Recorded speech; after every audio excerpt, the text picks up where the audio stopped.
Let's get salty!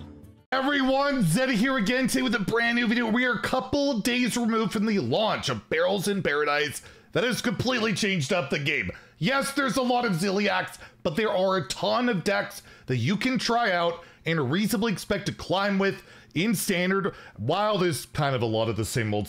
We'll go over that at the end of the video. But yeah, I've got 10 different decks, not 5. Reverse clickbait that we're gonna go over. And as always, if you enjoy the content on the channel and feel like I've earned your subscription, please hit that sub button down below. Give the video a like, it helps us out a lot. I will say, again, it's really early to maybe craft stuff, but if you're starting to feel that itch, you wanna start playing these decks, these are some of the best ones performing. They've all been proven legend capable, so we're gonna go over them. And we have a good variation, but let's pull the band-aid off right away and look at these Zilliax decks. First being Tempo Druid, which is not the best performing deck at Legend or Diamond through Legend. It's up there, but a lot more of the aggressive stuff is doing a bit better. But yes, this deck got a new heights, which has elevated the deck to new heights. Oh my god, I went there. But also one copy of Hydration Station, which like reses your taunt minions. That includes Fi, that includes of course your Unkilliax Zilliax.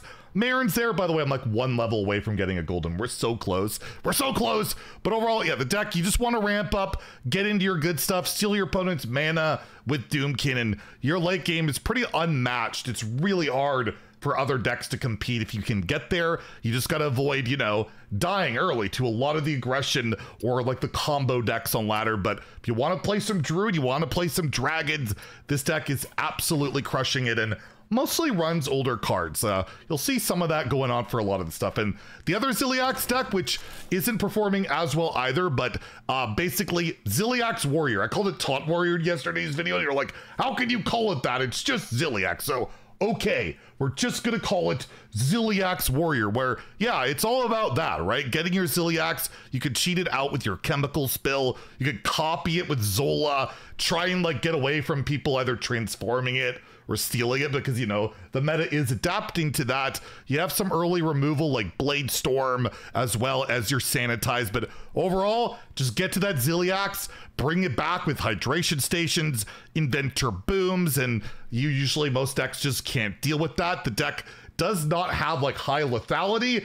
It just infinitely spams Unkilliax, which is, well, it's driving some people pretty crazy. And of course, you have to have Ham the Hungry in there for that Druid Tourist card. It's not bad itself as a taunt. It can eat something. Sometimes that's okay.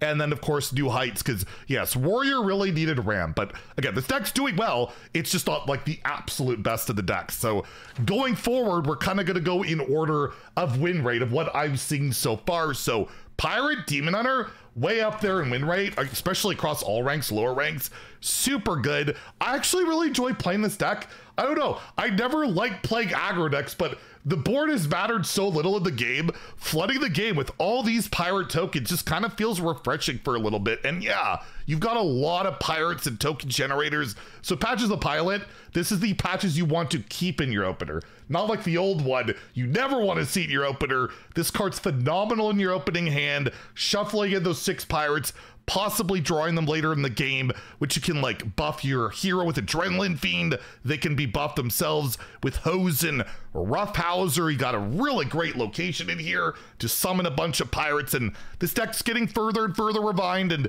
if you could somehow stick Treasure Distributor on one, if you played Wild at all, you know how broken that is when you start getting a bunch of pirates. And again, I turned 4 lethal the other day with a 9 attack Treasure Distributor. That shouldn't be a thing, but it is. So if you want to smark, this deck is really doing some work. And Gorgon Zormu, we'll have a crafting guide, by the way, this weekend on legendaries and epics, but I can safely say, yeah, Gorgon, Zormu, and Patches are probably going to be making this list. But again, we'll see how the numbers go over the next few days. We'll have that crafting guide out there. And yeah, Pirate, I actually enjoy playing that deck. Pirate, Demon Hunter, pretty sweet. Pain Warlock, there's 2 lists going around. There's one that barely runs any new cards, and it looks like it's probably better. But I'll highlight the one with the newer cards because it's just, you know, it's got the cool new stuff. You got Party Planner Vona, which gives you like the 8/8 taunt, like an infinitely and all that. I'll try and highlight, I can't even highlight it there. There, I gotta go to the non-signature one where that can keep going. That card's been cut from like the high-end lists, but the rest of the core is kind of the same, where, you know, you just self-damage, you want to get your giants out, your Imprison Horror out. We also have the new card in here, Party Fiend. They somehow finally found a way to power creep on Flame Imp, which is still good enough to see play in 2024, but they still power crept it because of course they did Curse Souvenir, which could like buff up a minion, self-damage as well. Fearless Flame Juggler, which you can like get to be quite big with like a Spirit Bomb and other self-damaging effects. From what I've seen, the top list don't run Flame Juggler, they don't run Souvenir, the only new card they run is Party Fiend, but again, if you have these cards, you want to give it a go. This list is doing well. It's just probably not optimal, but I wanted to point it out. So if you want to play Pain Warlock and you don't have these cards, you're probably still pretty safe to go with your older list. Just throw the cheap one drop in there. You're good to go. Rainbow DK has been really good. This deck helped me get to top 300 Legend. I'm going to have a video on another deck later today, but we might have an updated Rainbow video tomorrow because I've been really enjoying this deck. Rainbow got some really good stuff. Corpsicle is great for just repeated reach and buffing your Climatic Necrotic Explosion. Dreadhound Handler, just super good on 2. Fighting for board. Eliza, we have no build around support for this card. You just play it, your win rate goes way up because +1 attack on everything is phenomenal. And Horizon's Edge, one of the best cards in the entire expansion, pushes so much damage and helps you fight for board with all your token cards. And you got the usual Headless Horseman, Reska, Zilliax that you can cheat out with the ticking module, perfect module to get some Lifesteal Rush. Really sweet deck, kind of control. You feel like you can beat almost anything with the right draw. It's also one where sometimes you feel helpless, but really enjoying this Rainbow version and feels like kind of like a nice little control deck. And yeah, you just throw Hellia there too, because why not? So definitely the best Rainbow version I have. I think Theo got to like top 60 with it. He put out his own guide on it if you want to check that out too. I'll link that down below, but we'll have our own gameplay video on it probably tomorrow. I'll talk about the deck we'll be including later. Mining Rogue is one of the 2 rogue decks that are really kind of popping off for people right now. Doesn't run a ton of new cards, but people are trying out Grifta, which is really solid. Getting those 1 mana amulets that are, you know, your opponent gets the counterfeit one, you get the good one. Really solid card, and of course with Sonya, which is just a broken card, you can get even more of those and whatever 1-cost stuff you got going on. You got Party Fiend in here just for 1-drop presence on the board, can help you out because this deck doesn't have a lot of early game plays. Plus it counts as a card that could just activate your Velorock, right? That could be really good. Just play Velorock on curve like that. And of course you got Yogg, Zilliax, which I think is ticking perfect, just like the last deck we looked at. And Maestra does seem to be, at least in this version, because you have the Tourist, you have the 1-drop Warlock card. Maestra can give you that hero card. You can get that Cariel, that Guff, something really solid. So if you're looking for a deck that does run Maestra, this does appear to be working. It has a good win rate. It's not top tier, but yeah, it's running some of these new cards. But overall, Rogue has felt very much like it's using a lot of older stuff, except for a deck we'll look at in just a second. The main successful Paladin deck right now is Aggro Paladin, not running a lot of new cards. I think it just says Gorgon Zormu. Like, we're not even seeing Sancziel or Sandcastle, whatever it's called. It's just the Flood Paladin with like no new cards. But if you're lacking cards and you want a competitive deck, this is one of the best decks at all ranks, and even at Legend, it's performing pretty well. But again, yeah, almost no new cards. You're just flooding the board, and again, trying to counter like Druids and stuff where you just kill them before they ever do anything. This could be a really nice counter if you're facing Druid, just to get that aggression. This was the deck I'm going to highlight later today. This got me to top 300 Legend. They're calling it Bonk Shaman, or I just said Smack 'em, where it's like a kind of like an aggro token style deck where you're flooding the board with like Growfin, Patches, just whatever tokens you can, which you can then Bloodlust with Thrall's Gift. You can also evolve them up with your Carefree Cookie. I don't have this golden yet because I'm waiting for the signature. It will come. Gorgon Zormu is like a really good card. And then you go into the late game where you have like your Titan or Horn the Windlord, which with Skirting Death and Turn the Tides can basically OTK. I never found a game got to that point for me. I only played like 7 or 8 games that never happened, but I just kept killing my opponent with like minion pressure or just gradual like burn damage from this card. I think this one's far from optimized. Like Cabaret felt like a dead card a lot of the time. feel like it wants more draw. I'll talk about that tomorrow or the video later today, but it's a new deck that seems to be doing really well at all rank brackets, legend, diamond, whatever you're looking at, it's doing really well. So if you're looking for a deck that utilizes some of these, you know, cool new cards like Cookie and Patches and Gorgon Zormu and, you know, a little bit of stuff, it's really solid. And I'm curious to see how further refined it can get, but it is certainly competitive. The other rogue deck is Lamplighter Rogue, which I have a feeling people aren't going to enjoy so much. And yeah, I've already seen complaints about it. It's an in-hand OTK deck where you want to just spam garbage elementals until you get to like the later game, like turn 6, 7, 8, 9, where this is doing like 7, 8, 9 damage. And then you can, you know, shadow step and breakdance. And yes, we are at a point where we want so many bounces that bounce around.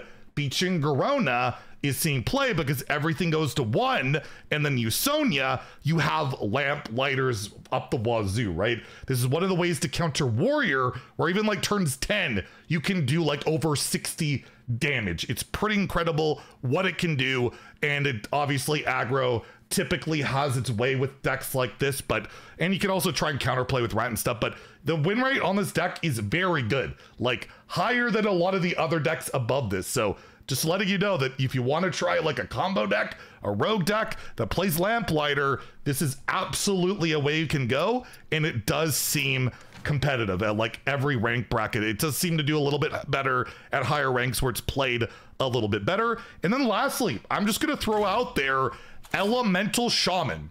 This deck has a good win rate at legend. People are hitting legend with Elemental Shaman with literally like one spell. Trusty Companion, the rest, it's just elementals. You have Lamplighter in for reach, you got Scar for reach. Yes, Azurite Giant seems to be worth the cut, and we have Incendious in there with like the AoE, and I guess anti-synergy with Magatha, but you have so many minions. You play Magatha before Incendious or whatever, could be really good. And if you want to try it, I'll put it lower on my list. Entirely sure about it. I'm going to try this deck out myself later.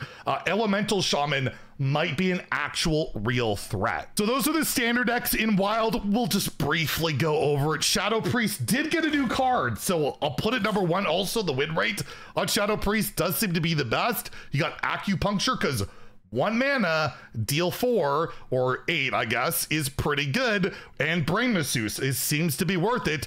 It's a 1 mana 2/4 pirate that can push damage. I think all the other cards are the normal things, but now you can get Frenzy Fellwing out on 1 without the coin with Acupuncture, which could be pretty powerful. And you want to smork? Yeah, this deck caps out at 2 mana.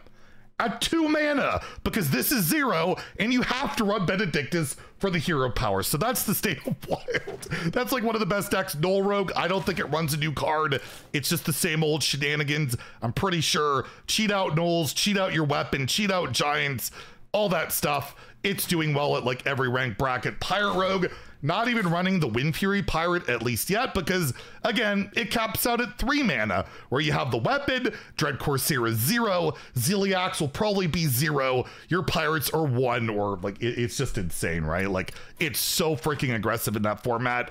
Demon Seed still doing really well. I don't believe it runs any new cards either. Just play Dark Glare, play the pop-off crazy mass production turn on 3 or 4, cheat out Giants, complete your quest, beat every slow deck, maybe die to aggro, maybe scam them. You don't know how it's gonna go. And Big Shaman, well, you want to cheat out your big minions, so you tutor them with your location in Fairy Tale Forest, or you discount Muckmorpher with Gavel, cheat it out, try and stick, give it Wind Fury, murder your opponent. And yeah, while there's not a ton of people playing at the moment, all the decks that I have any sample size for that are doing well are just the old stuff. So hopefully our next deck video, that'll probably come in like a week as things are further refined. I don't think I'll wait for a balance patch. We'll probably do a video next week, a follow-up on the best decks. Hopefully there'll be some developments in Wild that I can share. But yeah, as it is, it's basically the same old, at least at top performing decks that I can tell. But maybe, yeah, maybe you guys are better than know. You can let people know in the comments. So there you go. Hopefully guys find some decks to climb with. I don't think I included a mage deck or a priest deck. I left a couple of classes off, but for priests, you can play Zarimi. Mage, Spell Mage is still good. Sith Mage is still good. I think there's like aggro priests going around. There's just a lot of stuff right now, and that's pretty good. The set has a lot of diversity. Zilliax just probably needs to be toned down, but overall, really enjoying myself. Anyways, if you enjoyed the video, please like and subscribe. Have a great day and stay salty, my friends.